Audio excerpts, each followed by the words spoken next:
Hello everyone, welcome back to another session of D.E.D. and today we are going to discuss one of the most important topics of physiology, which is transport of gases. So under transport of gases, I'll be discussing the topic under two important headings, which is transport of oxygen and transport of carbon dioxide. So first about transport of oxygen. So oxygen is transported from lungs to the tissues. And how is this possible? Because there's a constant blood circulation and also because there is diffusion of oxygen due to pressure gradient or concentration gradient. Okay, so these are the two important factors because of which from lung to tissue oxygen is transported. Now we have to know some important values. Okay, so in the alveoli the PO2 is 104 mmHg. In the arterial blood, it is about 95 mmHg. Okay, in the tissue fluid, it is about 40 mmHg, and in the venous blood, it is again about 40 mmHg. Okay, so it is important to know these values because when some concepts comes, these values come into play. Okay, now next, so the transport of oxygen we'll be discussing in three sequential steps. First is uptake of oxygen by pulmonary blood vessels,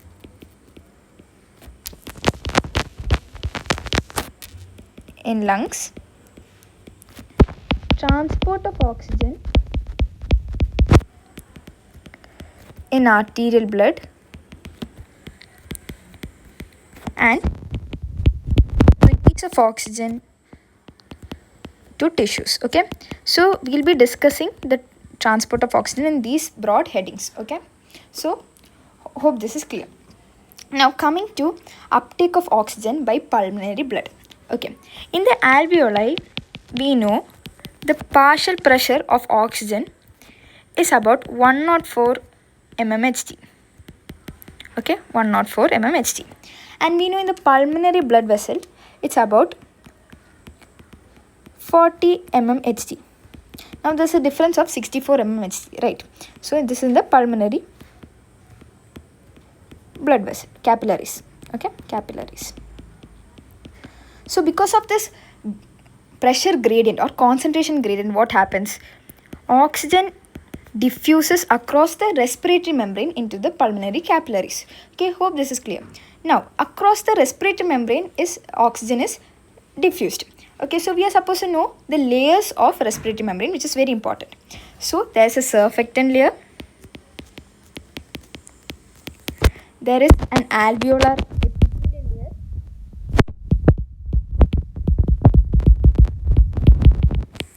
Basement membrane of alveolar epithelium. Interstitium, that's the interstitial fluid.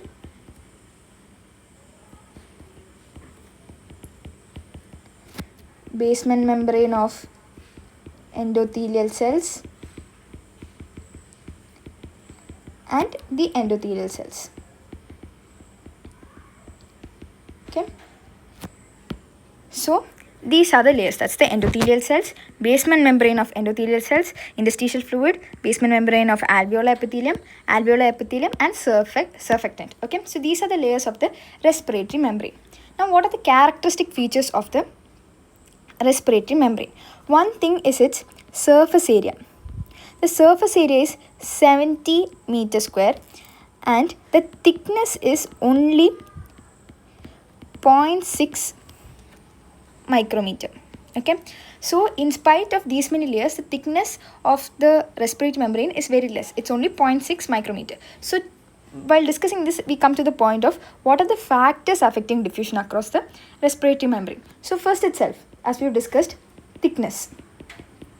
So the volume of gas that diffuses across the respiratory membrane is inversely proportional to the diffusion distance. What do we mean by diffusion distance? We mean by the thickness of the respiratory membrane. Okay, so there are two conditions where the diffusion distance increases. Okay, so one is pulmonary fibrosis. This is where the diffusion distance increases. Okay, there's an increase in the diffusion distance. And other is when there is pulmonary edema. So in pulmonary edema, what happens? There is collection of interstitial fluid. There's collection of fluid in the interstitial space, and because of this the respiratory membrane increases. Okay, so these are the 2 points. Now next, we've learned there's an inverse proportionality relation here. Now next is about surface area. When the surface area increases, the volume of gas transported or diffused across the membrane increases. That means there's a direct proportionality here. Okay, so as the surface area increases, the volume of gas that diffuses across the respiratory membrane increases. So where are the cases where the surface area decreases? One is emphysema. In emphysema, what happens? There's dissolution of alveolar walls. And the second one is pulmonectomy. In pulmonectomy, what happens? There's removal of one completely diseased lung. That is, now the surface area is reduced to half. So the volume of gas diffused will also decrease. Same with the condition of emphysema, where there's dissolution of alveolar walls, and because of that, the volume of gas diffused decreases. Okay. Now next is diffusion coefficient. Okay.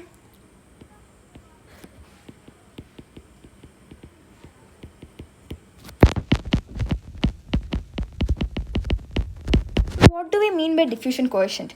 Diffusion coefficient is nothing but it's the solubility of a gas in a given solvent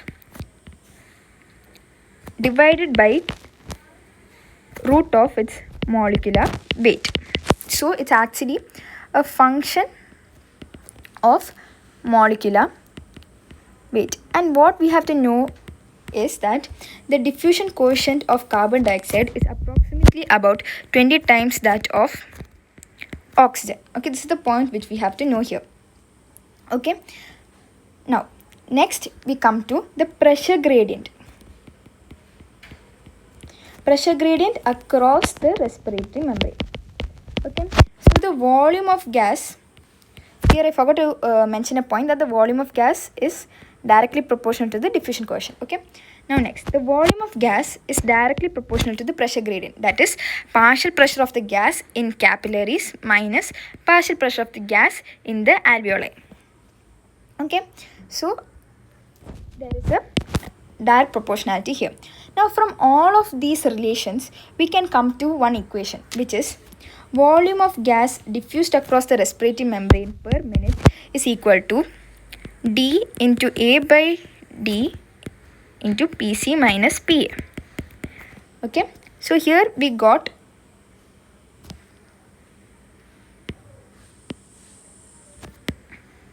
an equation, and this is called Fick's law of diffusion. Fick's law of diffusion.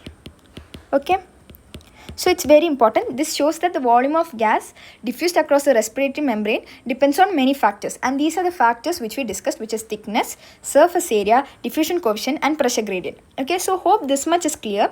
Okay, now we'll go to transport of oxygen in arterial blood. Before this, I just want to summarize. So under uptake of oxygen, first we learned that oxygen diffuses across the respiratory membrane by a partial pressure difference. Then we learned about the layers of respiratory membrane and factors affecting diffusion across respiratory membrane. So hope this much is clear. These are the points you have to include. Okay. Now next is transport of oxygen in arterial blood. Okay. Now about transport of oxygen, when blood enters the heart through the pulmonary veins, okay, the partial pressure of oxygen is 100 mmHg. The partial pressure of oxygen is 100 mmHg. But when it leaves through the aorta or when it reaches into the arterial blood, the partial pressure of oxygen is only about 95 mmHg. So why is this so? This is called venous admixture. Now what is venous admixture? It is the mixing of arterial and venous blood, or oxygenated and deoxygenated blood. And why does this happen? One is because the bronchial veins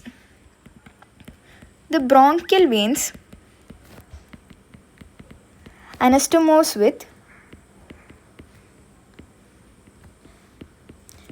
with pulmonary capillaries. Another reason is because the coronary blood, it flows into the heart through thespian veins. Okay. So why is there a decrease in partial pressure of oxygen as oxygen moves into the heart and gets out? Because there is venous admixture, and here in venous admixture what happens? There's mixing of arterial and venous blood. So the bronchial veins anastomose with pulmonary capillaries, and this causes mixing of arterial and venous blood, and also because of coronary blood flow into the heart through thespian veins. Okay, hope this is clear. Now next is that in arterial blood,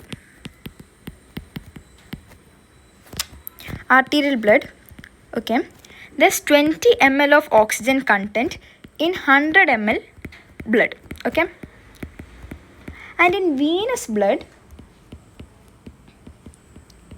there's 50 ml of oxygen content in 100 ml blood.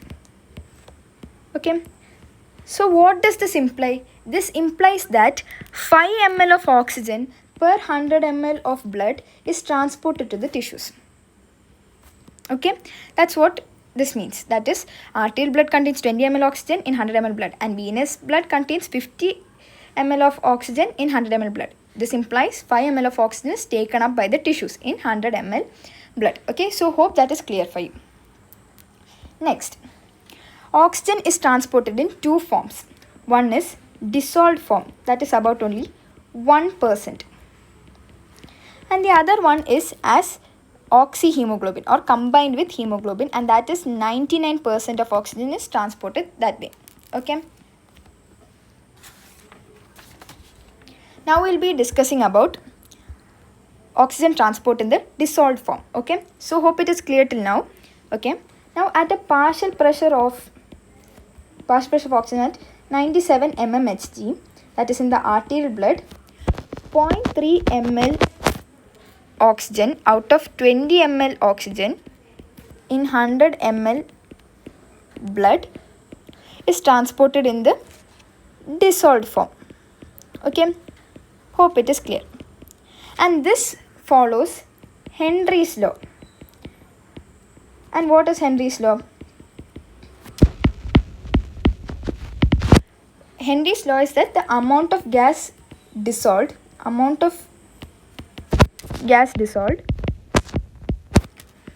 is directly proportional to the partial pressure of the gas, that is PO2. Okay, so hope that is clear.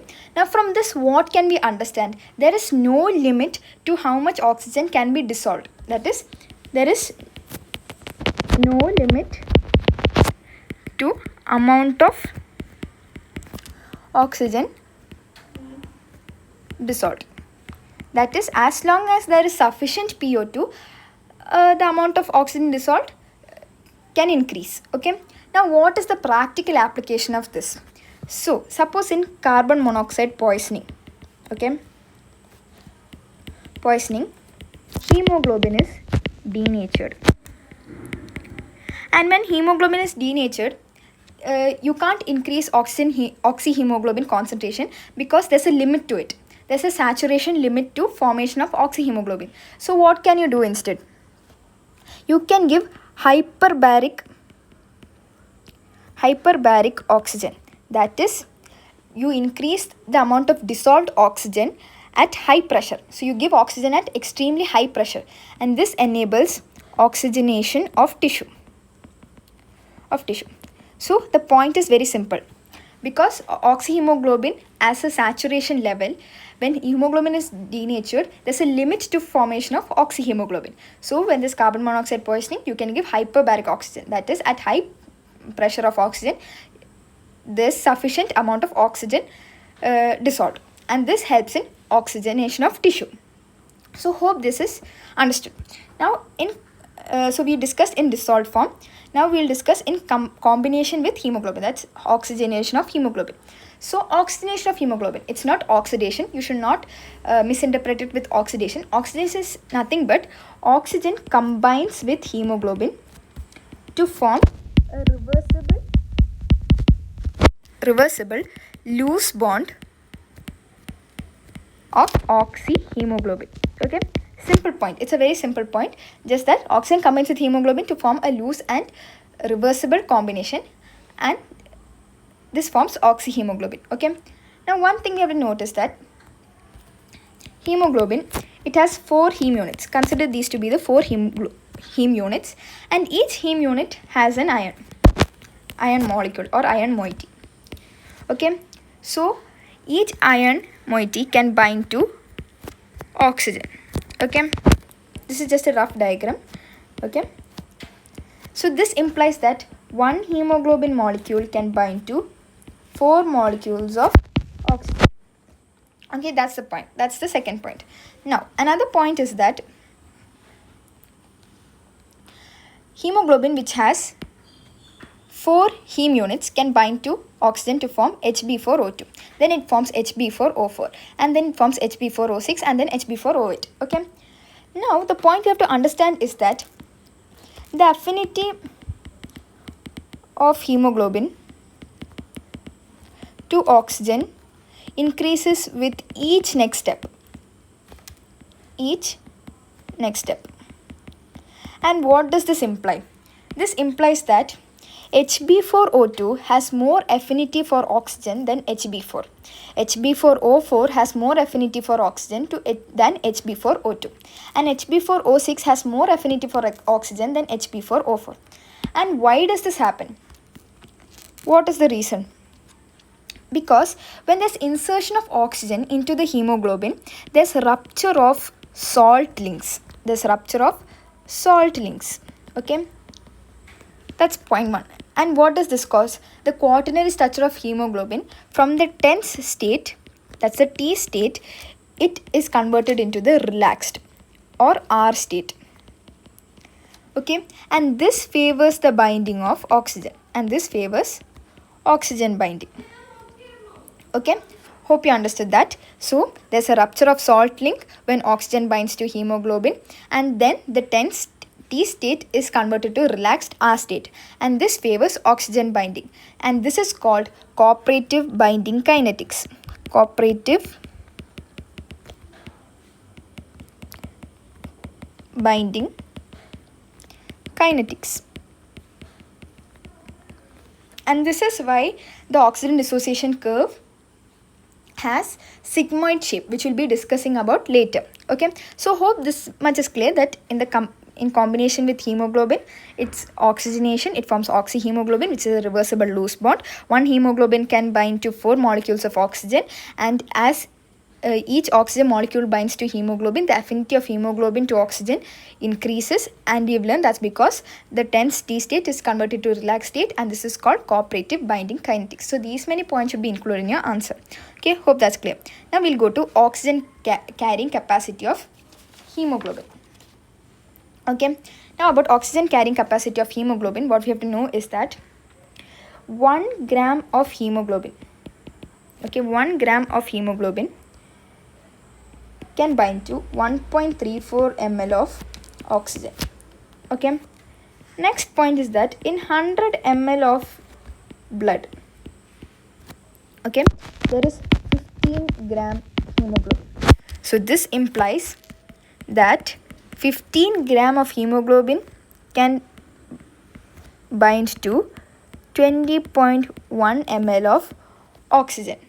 Okay, that is in 100 ml of blood, 20.1 ml of oxygen can bind to hemoglobin. Okay, this is only in the combined hemoglobin form. Okay, but now let's check the case of arterial blood. In arterial blood, what happens? Is there 100% saturation of hemoglobin? No, only 97.5% saturation is there.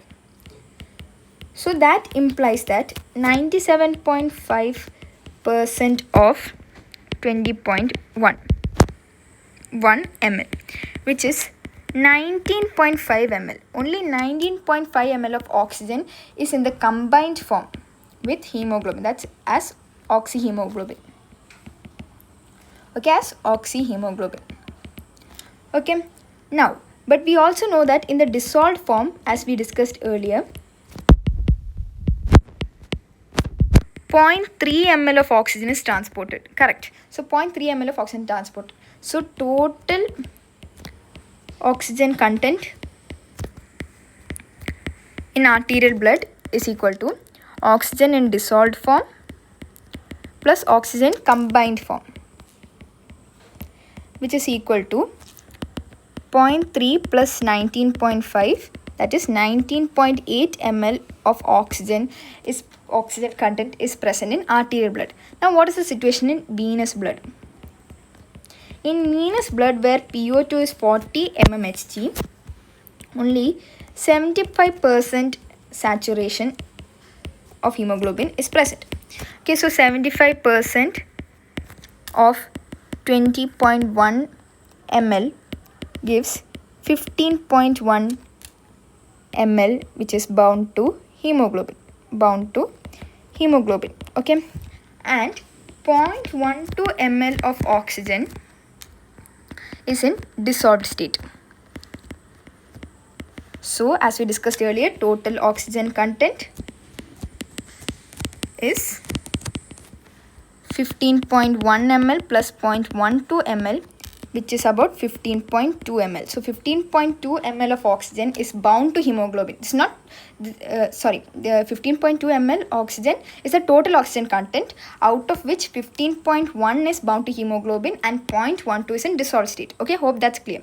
Okay, so this is how you get the total oxygen carrying capacity of hemoglobin. And while you write the answer, there should be headings of arterial blood as well as in venous blood. Okay, so hope that is clear. Now we come to the important topic of oxygen dissociation curve. So what is oxygen dissociation curve? It is the curve obtained when we plot the relation between partial pressure of oxygen with percentage saturation of hemoglobin. Okay, percentage saturation of hemoglobin. Now what is hemoglobin saturation? It is the percentage of hemoglobin that is combined with oxygen. Now let's try to plot the graph. Okay, so we have some values here and you have to remember these values. Okay, so when the partial pressure of oxygen is 10, the hemoglobin saturation is 13.5. Okay, it is 13.5. Okay, so it will be somewhere here. Okay, now when the PO2 is 40 mmHg, the percentage saturation is somewhere here. And when it's 60, it is 89%. And when it's 100, it is 97.5, because there's no complete 100% saturation. Okay, so it is here. Okay, so when we plot this graph, we get a sigmoid curve.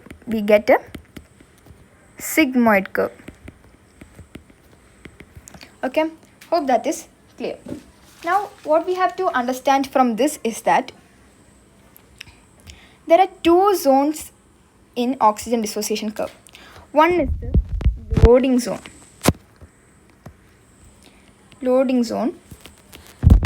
or association zone, and one is the unloading zone or the dissociation zone. Okay, now what do we mean by the association zone or the loading zone? It is the zone between the partial pressure of oxygen of 100 and 60 mmHg. That is when the curve is plateau shaped or flattened, or the slope is not very steep. And so this shows that the affinity of oxygen towards hemoglobin does not change a lot with decrease in oxygen tension. That is, suppose the oxygen tension difference is about 40 mmHg. Okay, so it's about 40 mmHg. Okay, there's this much difference. Okay, the difference of hemoglobin saturation is very little. Okay, it's very little because the slope is not very steep, it's almost flat. Okay, so where does this happen? This is this represents the oxygen uptake in lungs. Okay, oxygen uptake in lungs. Okay, and this shows the increased affinity. Now, in unloading zone, as you can see, that is below partial pressure of oxygen below 60. The slope is very steep. The slope is very steep, implying that even suppose there's a difference of oxygen tension of about 40 mmHg, the decrease in hemoglobin saturation is very high.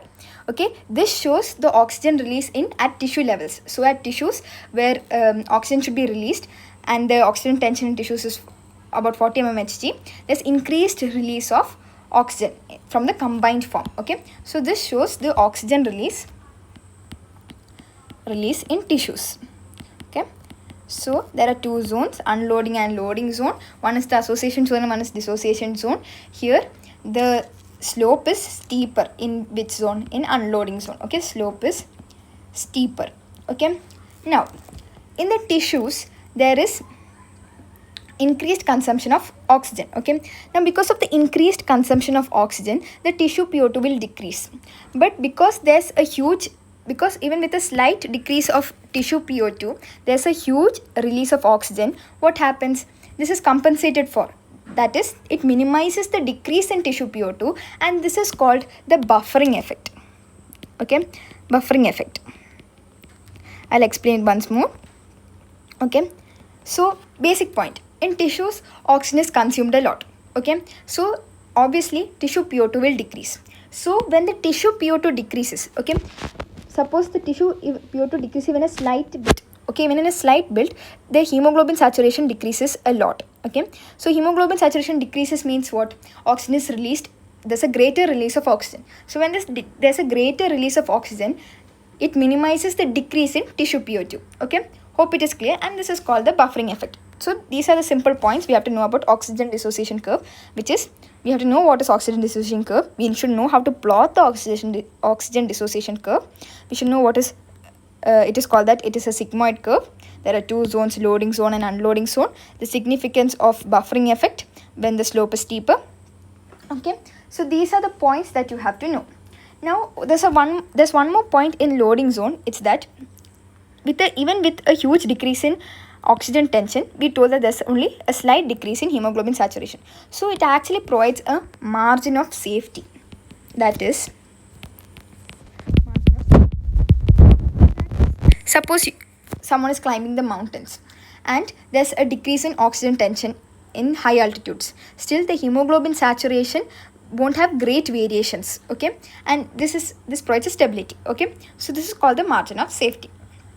Now we'll be talking about the advantages of sigmoid curve that we have already discussed. It's just we are putting it in points. Okay, so it allows greater uptake of oxygen despite greater variation in alveolar air PO2 at lungs. Okay, and tissues are supplied with oxygen according to their needs, and HB acts as a buffer and maintains tissue PO2 at 40 mmHg. So we have told about buffering effect. We've told that it means tissue demands, tissues oxygen demands, and also the oxygen uptake at lungs has no huge variations, even if the variations in alveolar PO2 is huge. Okay, so hope you understood that. Now we'll be talking about the shift. Okay, the shift, that is left shift and right shift. So what does right shift mean? Okay, so in right shift, that is the oxygen dissociation curve shifts to the right. It shows decreased affinity of hemoglobin towards oxygen. And when does this happen? It happens when PCO2 is increased, when the temperature is increased, when H plus concentration is increased, or there's a decrease in pH, that is there's an acidic environment. Suppose in anaerobic conditions where the lactic acid production is increased, the affinity of hemoglobin towards oxygen decreases. And when there is increased 2,3-DPG, that is diphosphoglycerate, there's increased 2,3-DPG. 2,3-DPG is a product of glycolysis. Okay, so when so these are the conditions when there's a right shift. Okay, so when there's an increase in PCO2, that is in tissues, right? So in tissue, at tissue level, there's increased carbon dioxide production. So when there's increased carbon dioxide production, the affinity of hemoglobin to oxygen, it decreases. Okay, so when hemoglobin hemoglobin's affinity to oxygen decreases, what happens? There's a great release of oxygen to the tissues. Okay, and this is called Bohr effect. It is called Bohr effect. Okay, so this is an important point. Okay, so these are the conditions where there's a right shift, which is decreased affinity. So next is left shift. What is left shift? So if right shift is decreased affinity, means left shift is increased affinity, right? So when there's an increased affinity in direct opposite conditions where the PCO2 concentration is less, that is in the alveolar air, right? And when temperature is decreased, when H plus concentration is when H plus concentration is decreased or pH is increased, and when 2,3-DPG formation is decreased. So there's increased affinity. And also in other conditions like fetal hemoglobin and myoglobin, which we'll be discussing later. Okay, there's an increased affinity of hemoglobin towards oxygen. Okay, now in right shift it is advantageous at tissues, right, because there's increased release of oxygen. And left shift is advantageous at lungs because there's increased uptake of oxygen in pulmonary blood. Okay, because there's greater affinity of hemoglobin towards oxygen. Okay, so hope you understood that.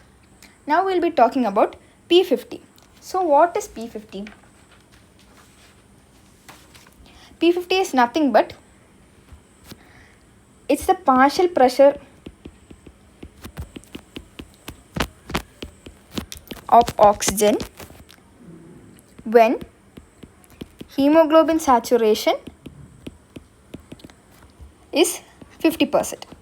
Okay, so it's a partial pressure of oxygen when hemoglobin saturation is 50%. So what is the normal value? The normal range is 25 to 27 mmHg. Okay, now there can be increased P50 or decreased P50. Okay, now let's try to understand what do we mean by increased and decreased P50. So decreased P50, that means the partial pressure of oxygen required to achieve 50% hemoglobin saturation is less. Okay, so what does this imply? There is greater affinity. So there is greater affinity. So where have we discussed when there's greater affinity? When there's a left shift, right? We discussed it in fetal hemoglobin, which we'll be discussing it soon also, and also in myoglobin, right? Okay, now increased P50. So what do you mean by increased P50? To achieve 50% hemoglobin saturation with oxygen, the partial pressure of oxygen required is very much, like it's a lot. So that means there's decreased affinity or right shift. Okay, now let's try to understand this using a graph. Okay, so we've seen a graph here. Okay, let's see. This is left shift, yeah.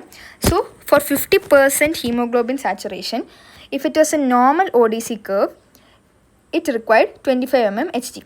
But for when there's a left shift or when there's increased P50, that is only 10 mmHg of oxygen tension is required. Okay, so the P50 decreases for left shift.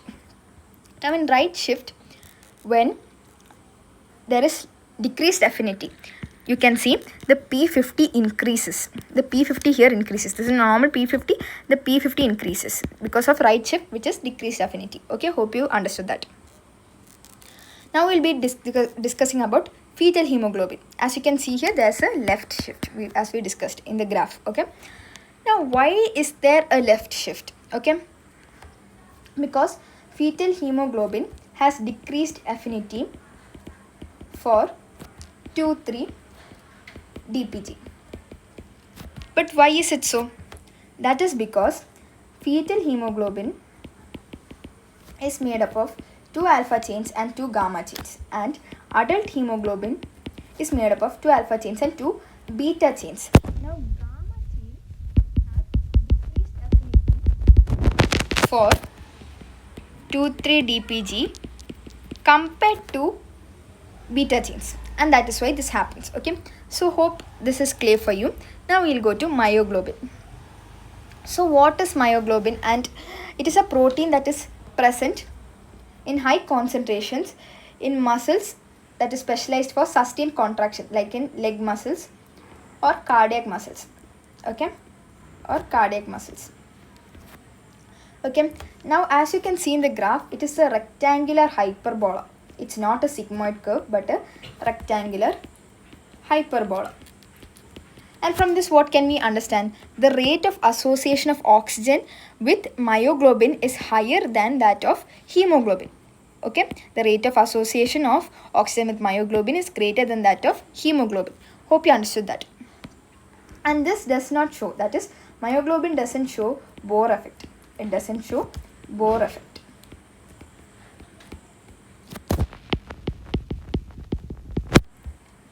And also, it is a temporary storehouse of oxygen.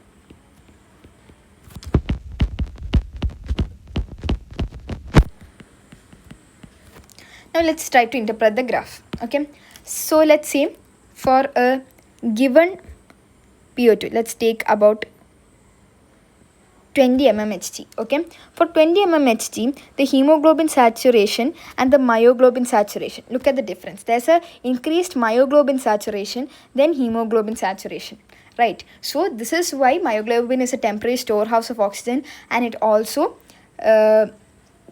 that's why it has a higher rate of association with oxygen. Okay, so hope you understood this point. Okay, now we'll go to effect of carbon monoxide. Okay, now the effect of carbon monoxide is nothing but carbon monoxide has 200 times affinity to hemoglobin than oxygen. Okay, so carbon monoxide, it combines with hemoglobin to form carboxyhemoglobin, and because of this there's a decrease in the number of functional hemoglobin. There's a decrease in the number of functional hemoglobin, and the P50 of carbon monoxide is 0.5 mmHg. So look, that is to attain 50% saturation of hemoglobin, only 0.5 mmHg of carbon monoxide is required, which shows its increased affinity. Okay, so hope these 3 points are clear. So hope it is clear up till now. Okay, now we'll be going into the release of oxygen in tissues. Okay, and the release of oxygen in tissues. So under release of oxygen in tissues, so what is oxygen delivery? It is the amount of oxygen presented to cells per minute. So the amount of oxygen that is present to cells per minute. Okay, now which is equal to oxygen arterial blood into cardiac output. Okay, so we know that 20 ml of oxygen is present in 100 ml of blood, right? 100 ml blood. So in 5000 ml blood, that is, we know the cardiac output is 5 liter per minute, right? So in that's 5000 ml. So in 5000 ml, what is the oxygen content? It is 1 liter per minute. That is in cardiac output. So according to cardiac output, there's 5 liter of blood circulating per minute. In that, 1 liter of oxygen is presented to the cells. Okay, so 1 liter of oxygen out of 5 liter blood is presented to the oxygen. Okay, so that is oxygen delivery. Now, oxygen consumption. We have learned that only 5 ml of oxygen in 100 ml blood is diffused to tissue interstitia. Correct. So, if only 5 ml oxygen out of 100 ml blood is diffused to tissue interstitium, then in 5000 ml, how much will be diffused? 250 ml per minute. Okay, just for clarity. Okay, 5000 ml of blood per minute flows through tissues. In that, 1 liter per minute oxygen is delivered. Okay, now in that 1 liter oxygen, only 250 ml is consumed by the tissues per minute. Okay, hope you understood that. So now, what is the next point? What is utilization coefficient? It is the percentage of oxygen consumed out of oxygen delivered to tissues. That is, UC is equal to oxygen consumed per minute by oxygen delivered per minute into 100. So we discussed earlier. How much oxygen is consumed? 250 ml per minute. How much is delivered? 1000 ml into 100, which is nothing but 25%. So the utilization coefficient is 25% at rest. That means while strenuous exercise or during strenuous exercise, the utilization coefficient increases. Okay. So this is all about transport of oxygen. Just for quick summary, okay, just quick summary. In transport of oxygen, first we discussed the different values. That is important to remember. Then under uptake of oxygen, we learned about oxygen diffusion across pressure gradient, across the respiratory membrane, what are the different layers of respiratory membrane, factors affecting diffusion across respiratory membrane, the transport of oxygen in arterial blood. We learned about venous admixture. We learned about the two forms in which oxygen is delivered. We learned in dissolved form, it obeys Henry's law. We learned about the carbon monoxide poisoning and the hyperbaric oxygen. We learned about combination with hemoglobin. We learned what is cooperative binding kinetics. Then we learned about oxygen carrying capacity in arterial as well as venous blood. We learned about oxygen dissociation curve. It has a sigmoid curve. We learned about loading, unloading zone. Then we learned advantages of the sigmoid shape. We learned about right shift. We learned about left shift. P50, when there is increase and decrease P50. What is the situation in fetal hemoglobin? What is the situation in myoglobin? What is the effect of carbon monoxide? Then we learned about the release of oxygen tissues, and we learned about utilization coefficient. So when you answer a question for transport of oxygen, these all points should be covered. Okay, these are the really important points which we discussed till now. Now we'll come to transport of carbon dioxide. Okay, now in transport of carbon dioxide, again we should know some values. So the intracellular PCO2 is 46 mmHg. Okay, the interstitium, that is a tissue interstitium or interstitial fluid,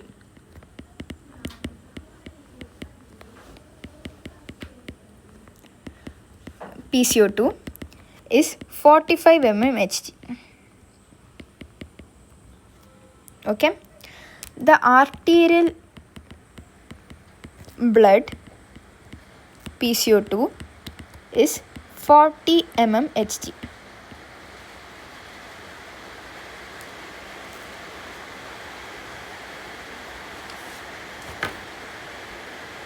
And the venous blood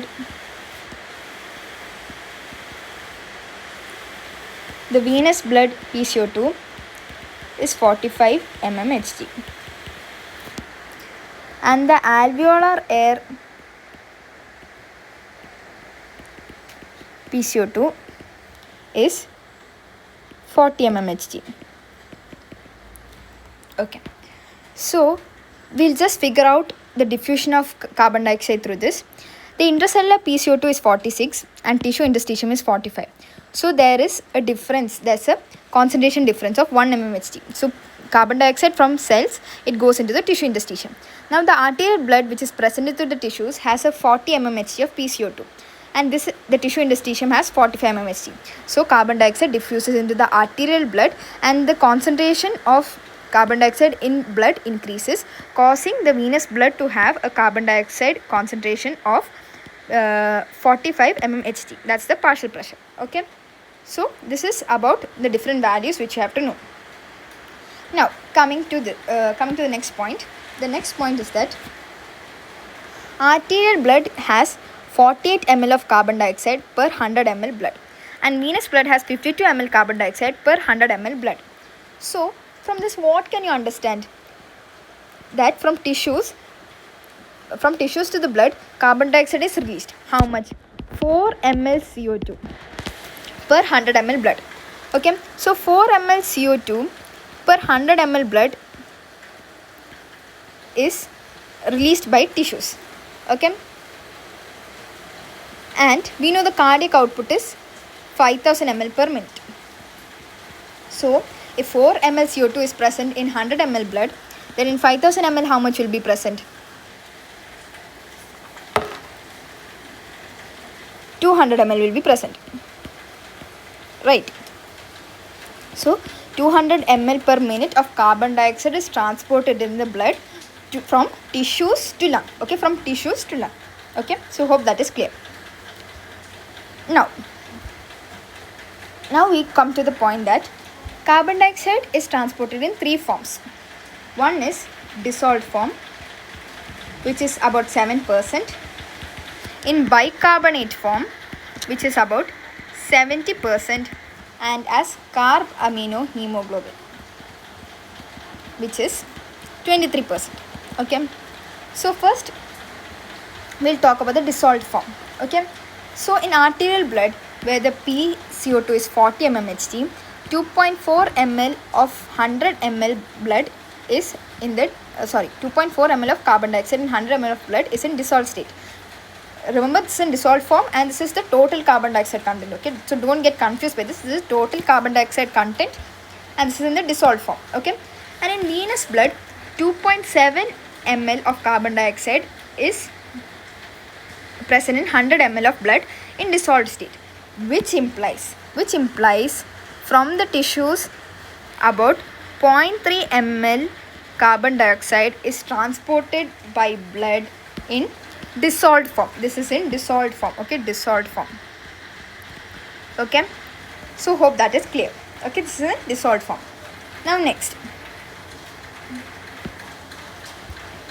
we are coming to the transport in bicarbonate form.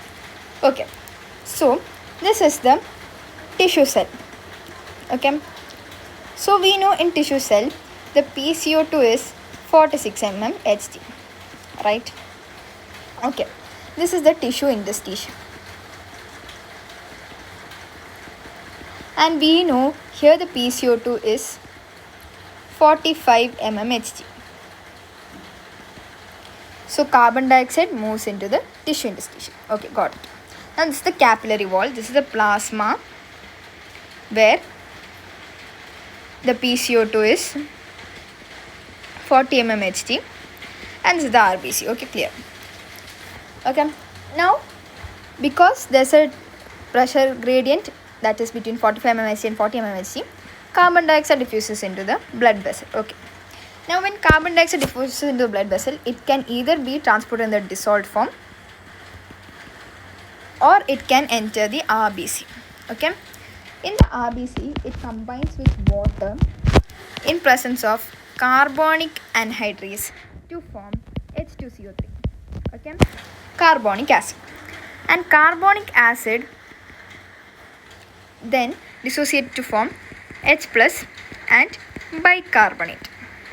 Okay, now bicarbonate, it moves out of the RBC into the plasma. Okay, now when bicarbonate moves out of RBC, there's a decrease in the negativity inside RBC, right? So the negative charge inside the RBC is decreased. So either two methods are possible.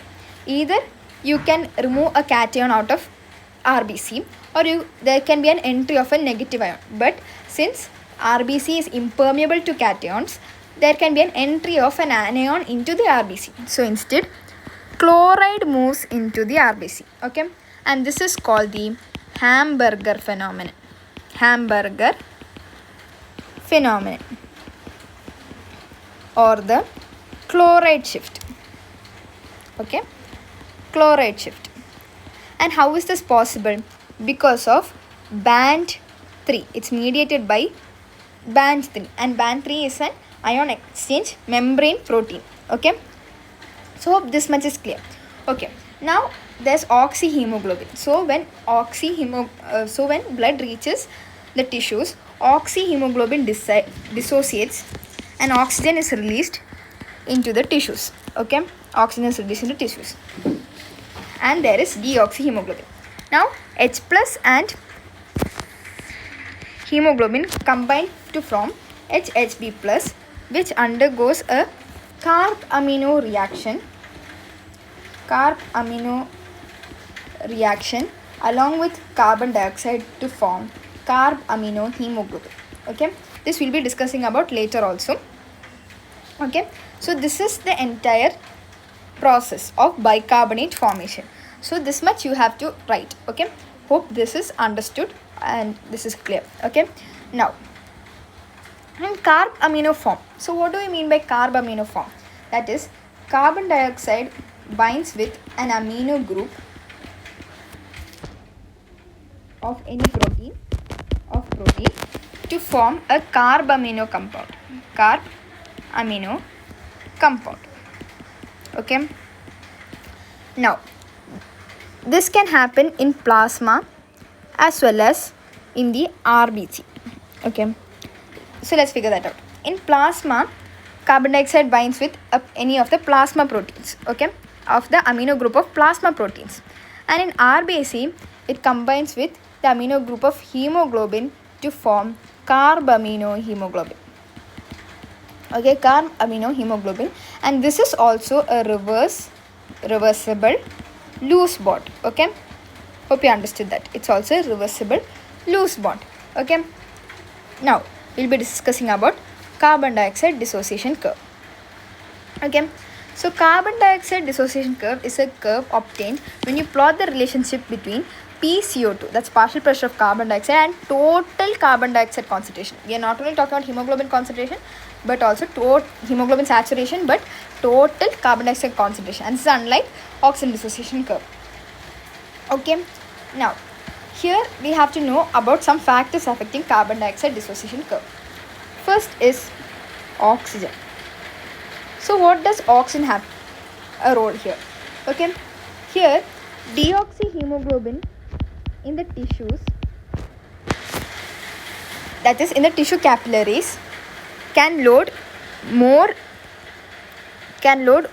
carbon dioxide than the oxygenated hemoglobin. Okay, it can load more carbon dioxide, and on oxygenation of hemoglobin in the lung, the offloading of carbon dioxide increases.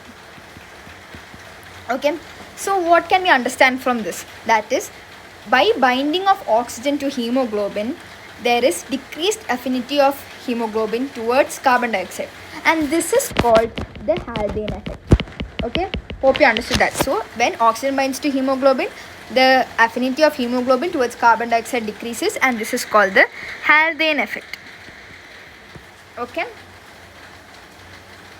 now next is 2,3-DPG. Next factor is 2,3-DPG. So carbon dioxide and 2,3-DPG bind at same site in hemoglobin as carbon dioxide. So 2,3-DPG bind at same site in hemoglobin as carbon dioxide. So there's a competition there. Competition for the site. Okay, and because of that, it decreases the affinity of hemoglobin towards carbon dioxide. Then increased temperature shifts the graph towards left, that is increases the affinity of hemoglobin towards carbon dioxide. Okay, so we'll try to interpret the graph. Okay, let's say at a given PCO2 of 40 mmHg, in oxygenated blood and in deoxygenated blood, let's see what's the situation. In oxygenated blood, you can see the carbon dioxide content is less compared to deoxygenated blood, and this justifies the Haldane effect. That is, when the blood got oxygenated, the affinity of hemoglobin towards carbon dioxide decreases, resulting in decreased carbon dioxide content in the blood. Okay, hope it is clear. Okay, so this is all about the factors affecting carbon dioxide dissociation curve. Okay, now we'll talk about release of carbon dioxide in the lungs.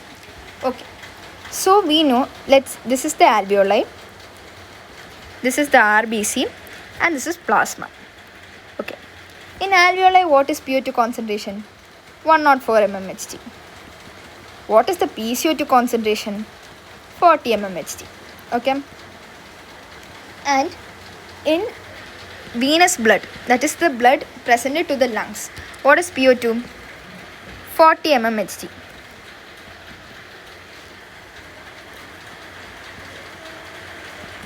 And what is PCO2 concentration? 45 mmHg. Okay, so hemoglobin combines with carbon dioxide to form carb amino hemoglobin. We learned about that. So oxygen from the alveoli enters the RBC because of the concentration gradient, as we discussed earlier. Now, in presence of oxygen, the binding capacity of carbon dioxide with hemoglobin decreases. Okay, so it forms oxyhemoglobin, and carbon dioxide is released, okay, into the plasma, and there's an H plus formation. Okay, so oxyhemoglobin is a strong acid, so there's increased H plus concentration. Okay, now the bicarbonate from the plasma enters RBC. Okay, and this bicarbonate combines with H plus to form H2CO3 in the presence of carbonic anhydrase, and H2CO3 forms H2O and CO2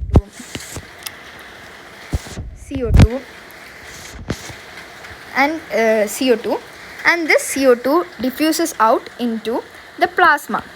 And I forgot a point here. When chloride shifts outwards to the plasma, that is, chloride shifts from RBC to plasma, that's when bicarbonate enters into the RBC, and this is called the reversal of chloride shift. Okay, I forgot that point, that chloride shifts from RBC to plasma and bicarbonate enters from plasma to RBC, and this is called reversal of chloride shift. Okay, and so continuing, H2CO3 forms H2O and carbon dioxide by the help of carbonic anhydrase.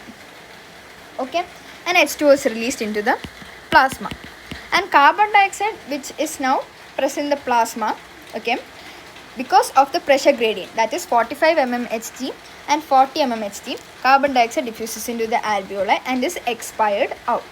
Okay, so hope this much is clear, and this is all about transport of gases. So I'll just do a quick brush through.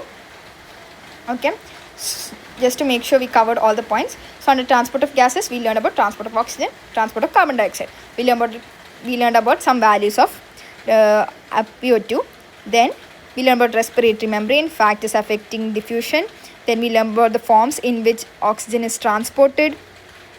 We learned about dissolved form, we learned about combined form, we learned about cooperative binding kinetics, we learned about oxygen carrying capacity of hemoglobin, arterial and venous blood, we learned about oxygen dissociation curve, loading unloading zone, advantages, right shift, left shift, P50, fetal hemoglobin, myoglobin, carbon monoxide effect, release of oxygen in tissues, utilization coefficient. Then we learned about transport of carbon dioxide. We learned its values. Then we learned about total carbon dioxide transport, the forms in which carbon dioxide is transported.